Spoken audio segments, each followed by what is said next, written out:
লা লিগার শেষ বাঁকে এসে উত্তেজনা এখন আর শুধু শিরোপা জেতা হারার নয়, এটা ইতিহাস লেখা কিংবা ইতিহাস এড়ানোর লড়াই। বার্সেলোনা এগিয়ে আছে অনেকটাই, কিন্তু গল্পটা এখানেই শেষ নয়, বরং সামনে অপেক্ষা করছে এক অদ্ভুত আবেগঘন ক্লাইম্যাক্স, এল ক্লাসিকো।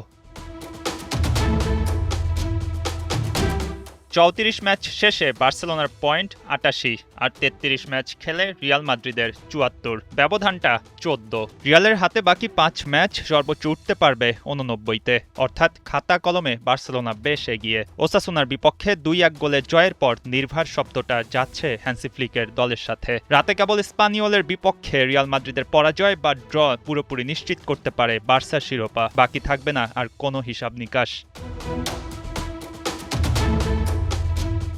তবে স্পানিওলের বিপক্ষে রিয়াল মাদ্রিদ জিতে গেলে গল্পের শেষটা লেখা হতে পারে আগামী ১০ মে। অপেক্ষা করছে ঐতিহাসিক এল ক্লাসিকো। ক্যাম্প নুর সেই রাতে রিয়ালের সাথে কেবলমাত্র ড্র করলেই চলবে। লা লিগার ১০০ বছরেরও বেশি সময়ের ইতিহাসে কখনো কোনো ক্লাসিকোতে শিরোপা নিশ্চিত হয়নি। বার্সার সামনে উকি দিচ্ছে সেই সুযোগ। রিয়ালের জন্য ম্যাচটা এখন মর্যাদার, অন্তত চির প্রতিদ্বন্দ্বী বার্সেলোনার উৎসব কিছুটা ম্লান করার চেষ্টা তো থাকবেই। তাদের প্রেরণা হতে পারে সর্বশেষ লা লিগা ক্লাসিকো জয়, যেখানে গোল করেছিলেন কিলিয়ান এমবাপ্পে ও জুড বেলিংহাম।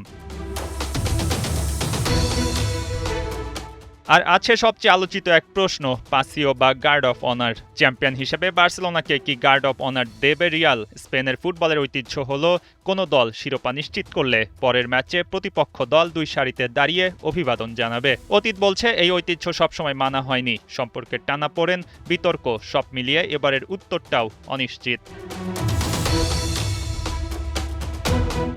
তাই এল ক্লাসিকো শুধু একটি ম্যাচ নয়, এটা অহংকারের, ইতিহাসের আর অসমাপ্ত আবেগের গল্প। বার্সা উদযাপন করতে নামবে আর রিয়াল নামবে সেই উদযাপনের অংশ না হতে। কিন্তু সেটা কিভাবে? আসছে ১০ মে রাত ১টা। স্পেনের ফুটবল কি লিখবে এক নাটকীয় অধ্যায়?